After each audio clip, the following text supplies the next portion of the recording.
So today I'm going to talk a little bit about the sigils and the secret sigil that you might receive. And here are some variations of the sigils found in the grimoires, like for the angels here.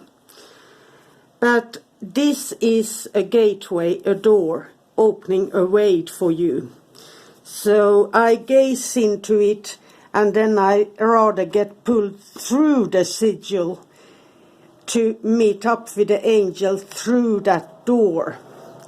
So this is something to make it easy for me to enter, just like the Enochian sigils and the table of the earth and everything can put you into different realms of the Enochian universe.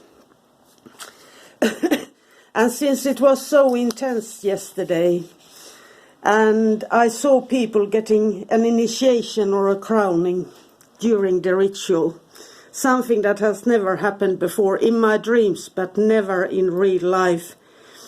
I was looking out through the window in this kitchen, and suddenly Raziel appeared in full and looked me straight into my eyes. So that's when my heart was so filled with love and gratitude, and then it was difficult since you feel and see so much, and this was completely unexpected. And there are so many modern books that lie and say that you do an evocation and it happens exactly at that point. It doesn't. An evocation can happen days after or weeks. So this is the secret that many don't talk about, and like after an evocation you might see a doodle or something that reminds of a doodle in your dreams. And many do in this case another evocation in the old grimoires, where you ask for the spirit's signature specifically and only for that cause.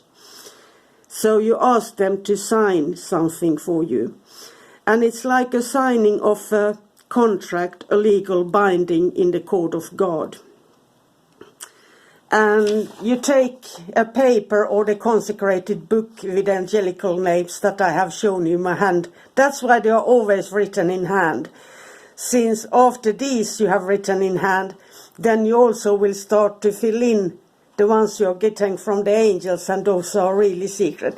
So you hand over the sigil, and they might show you, sometimes in real life, but they might show you what they draw on the paper, and then you just quickly fill it in with a pen.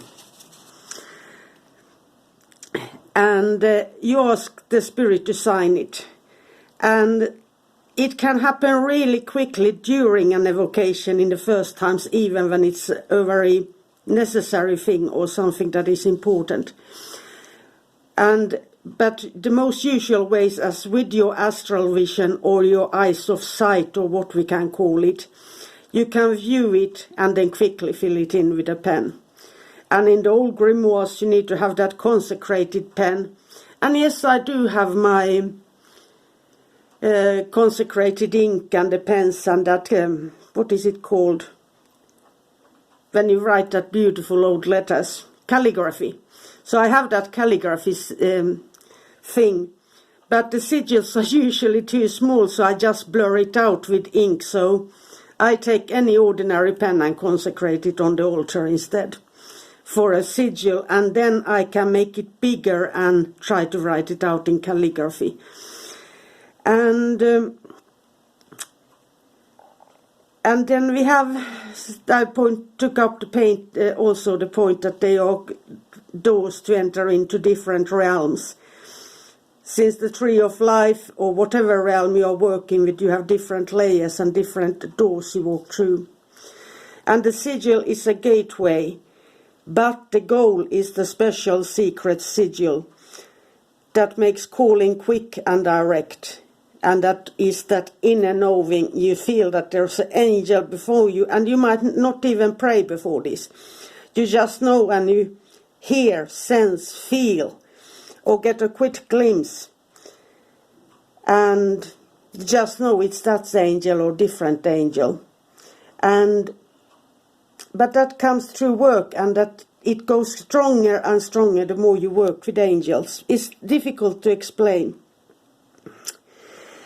But then if you look or gaze or think about the sigil that the Spirit has given you, it will be like a phone call to the angel, and they always answer. So here I tried to create some of my own from remembering. So it might look like this or like that. And then you start to refine it. Remember, this was an artist making help. So there we have that, and there we have that. Trying to fix it up, see what you remember from your dream and so on. And then let's say that this is a clean sigil, all right, to be kind to me. And then you put a circle or a square around it. It's just something that I use. I love squares actually. But I'm not so good with my shaky hands to always write a good square. So, and then after all, you always have, you have always different plates at home, and you can draw a perfect circle with them. So it makes it easier, especially if you're taking a photo and creating a big one for somebody and blessing it. And here are some different things I received in sigils in my dreams, of course. And then this happens a lot, creases in cloth, and that includes weird creasing in my freshly ironed jeans. Or when you have a long winter coat, that there is an odd mark on that cloth that looks exactly like the sigil, and those very weird things that you can't explain. And mist or dew on surfaces. It might be mirrors, it might be that you have washed a teacup or coffee cup and put it to dry, and then there is that something that when the water is drying, there is something that appears there.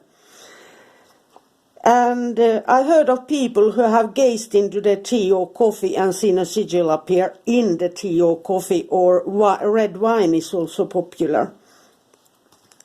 I think Nostradamus cried in red wine with, what was it? Not bay leaf, it was something else. Nutmeg. So he put nutmeg in his red wine.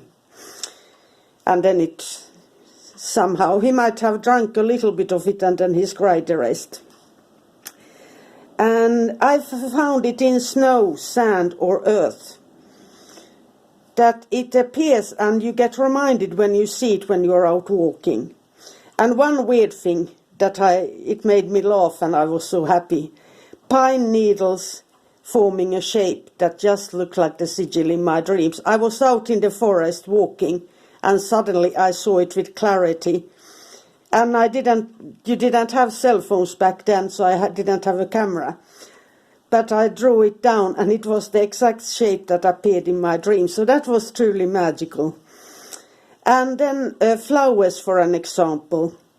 If you look at the petals, leaves and stem, and how everything falls together, you might, especially some of the softer angels, they might appear somewhat flower-like.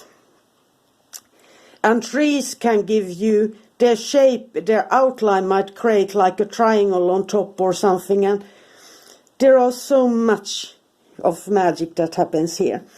And then one of my favorite is, of course, clouds. Like yesterday, when I was waiting for the first ray of sunrise coming in, when I had done the quick altar setup video, and then I went into the ritual, and I just looked out the window, yay, come on sun, and it was so cloudy, and then the clouds, a tiny little hole, and there comes the golden light of morning, and that was the signal, now we can start the ritual. And here we have my own.